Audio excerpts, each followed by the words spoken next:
What's up, guys?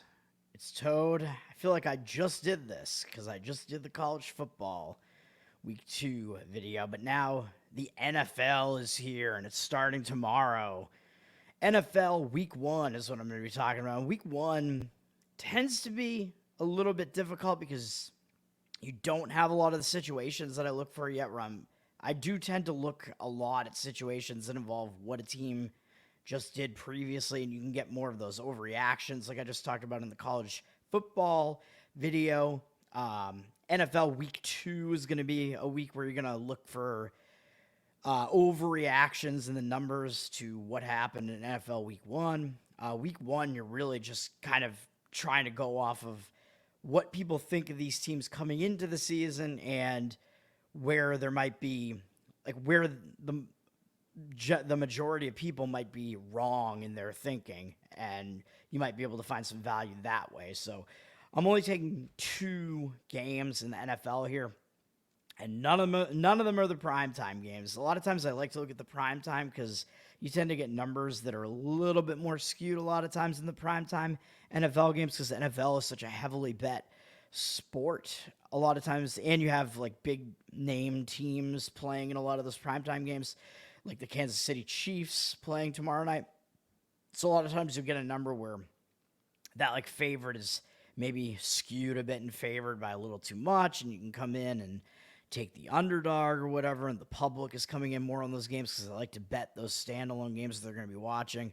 The Chiefs game, by the way, the line actually came out 7, and now it dropped to 4.5 because Kelsey is injured now, and I guess he's probably not playing. I mean, that line is indicative of him not playing, but should that line actually drop, 2.5 points just for the tight end, even though he's the most dominant tight end in the game just because he's out? I probably don't think so. I think Detroit is definitely way too overhyped coming into the season. I never liked Jared Goff. I don't think he's that good. This is not going to be one of my plays, but there is a situation, as I mentioned in my 101 video, where you can look to go play on teams that have like an injured star player because the line will like overreact to account for that injury. And I think that's going on to some degree here. So I actually lean to the Chiefs at that much lower number, the -4.5 there. I'm not recommending it as an actual play. I'm not going to be making that play, I don't think, but that's just an aside just to talk about the first NFL game, and that's what's going on there. If we get into the actual games that I am looking at here, they're both in the 4 o'clock slate on Sunday.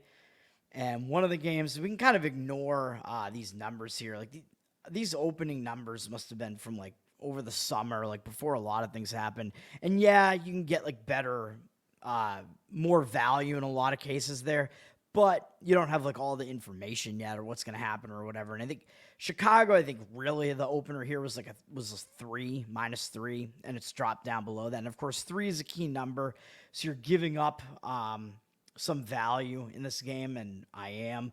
But yeah, even though 3 is key, I like the Green Bay Packers in this game at an underdog price. I think what we have here is it's one of those overreactions to a star player leaving a team. So in this case, obviously, Aaron Rodgers no longer is on the Packers. He's on the Jets now. So when that happens, it's like what happened with Russell Wilson last year, where and that one was even crazier because in the first game, you actually had him playing for his new team against the team that he had just left. So I went with Seattle, and it was nice because it was a home underdog. They had the home underdog price. I won that one against Denver. So usually when that star player like moves to a new team, that team tends to be overhyped. So I think the Jets are overhyped coming into this season. I don't actually want to bet against the Jets in week 1 because they're playing on a Monday night. They're playing against Buffalo. It's a huge game, so I think they are going to step it up for that game. I would look to maybe go against them if they win that game, especially if it's a tough battle, big game. Look to go against them in week 2 in this case, potentially.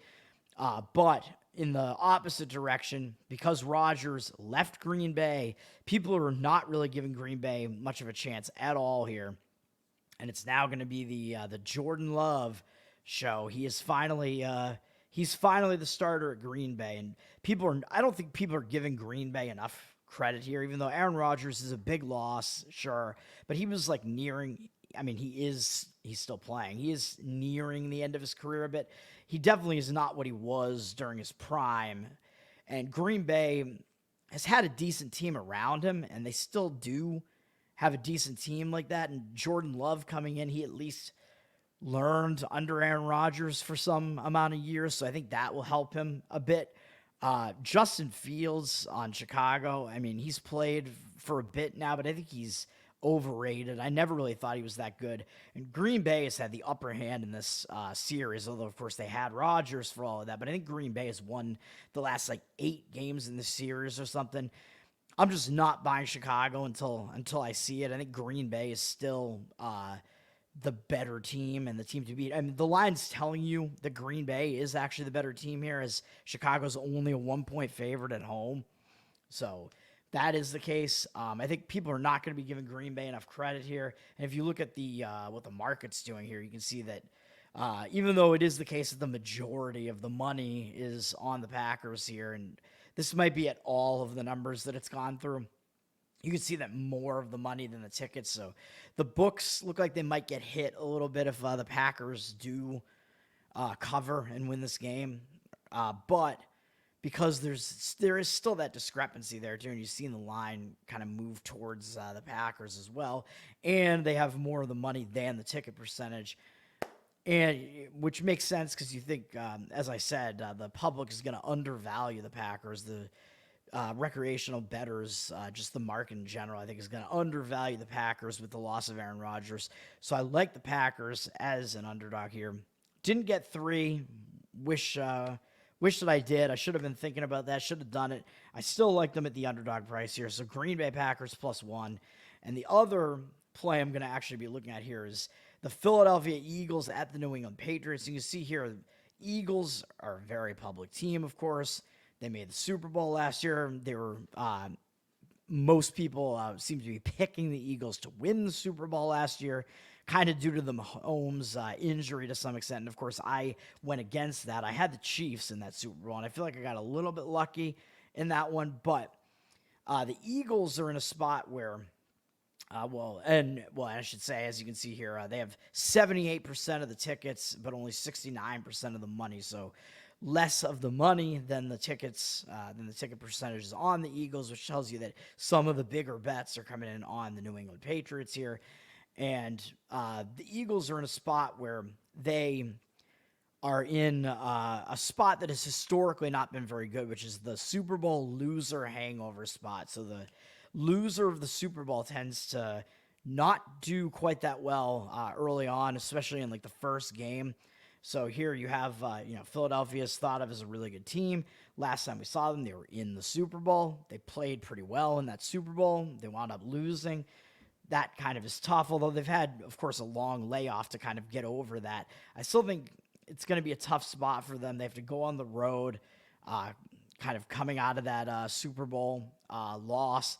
Super Bowl hangover, I think, will be in effect, and the Patriots, since Tom Brady has been gone, basically, and they haven't looked good since then, the public really has not had anything positive to say about the Patriots. Right? They have not been a publicly bet team at all. They've been undervalued, and I think the Patriots, some of their recent struggles had been because we didn't really know who their permanent quarterback was going to be. It was kind of between Mac Jones and Zappy, but I think it's now totally definitive that Jones is the guy.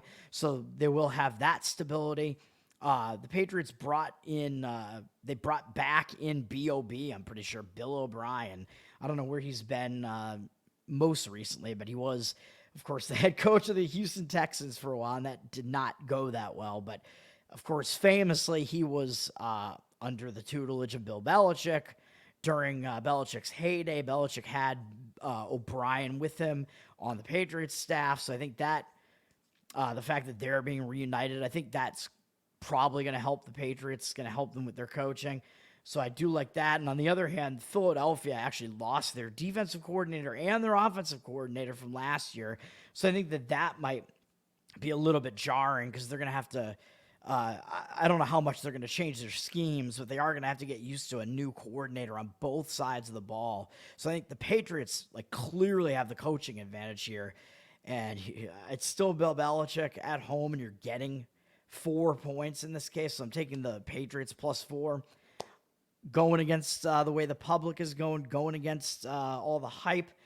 I do like that quite a bit, and I didn't even look to see who the Eagles have in game 2, and if it's like a bigger matchup, and it kind of is, I guess you could say. They're playing the Vikings, who are seen as a better team, seen as a contender in their division. And these road out of conference games also tend to be like the least important on a team's schedule, because the conference record is a higher tiebreaker, is one of the tiebreakers at the end of the season.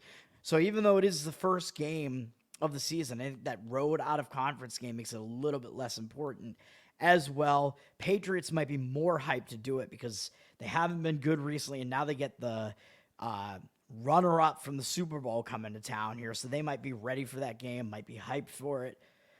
All of that puts me on the Eagles. So those are going to be the two plays. Maybe it's anticlimactic. I mean, a lot of times I'm going to be on these games that people might tend to not really focus on, not really look at.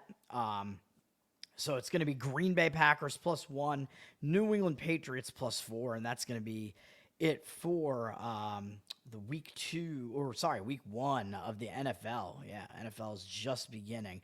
And there are some other, I mean, I do have leans in like almost every game. I do like the Cleveland Browns quite a bit. I don't know if I would get there to actually bet it, but they are getting plus points at home, +2.5. It possibly could get 3 at home against the Cincinnati Bengals. And that's a situation where the Browns, of course, nobody likes the Browns. Nobody ever wants the Browns, but the Browns do have Deshaun Watson now. They have some pretty good weapons, and Watson only played the last 6 games last year, and he went 3-3, or they went 3-3 with him. And some of those games, like the earlier games, he was kind of having to adjust to playing because he'd been suspended for 12 games and having to come to a new team. So you expect there to be some sort of like transition there. Now he's been there, kind of learned their offense. So I kind of like Deshaun Watson a bit more here. So I do like the Browns. And Cincinnati, last we saw them, they were looking pretty good in the playoffs, and they had that huge win against Buffalo, but then of course that went against them, coming off that massive win, going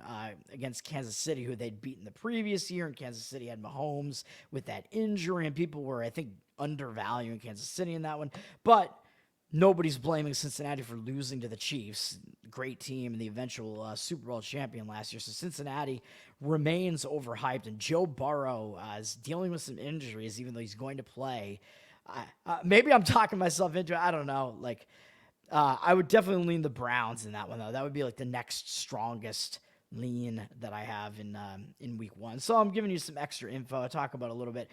You know who I am on Twitter. I'm Toad, Tower Gang Toad. Go watch the Tower Gang podcast, the most offensive comedy podcast in the world, in existence. Tower Gang Pod everywhere, Rumble, Odyssey, YouTube. Sign up for the locals and throw us some support.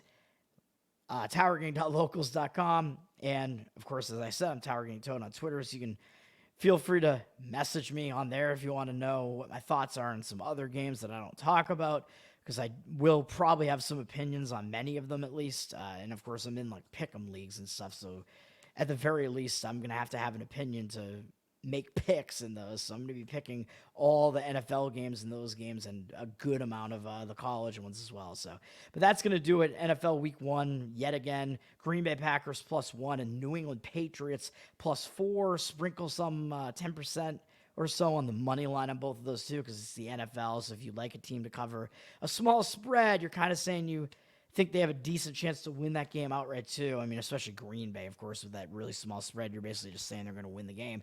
That'll do it. I'm Toad. Better Off Dead. NFL week 1. It begins tomorrow night. And unfortunately, it's Amazon Prime only. Why are they doing that?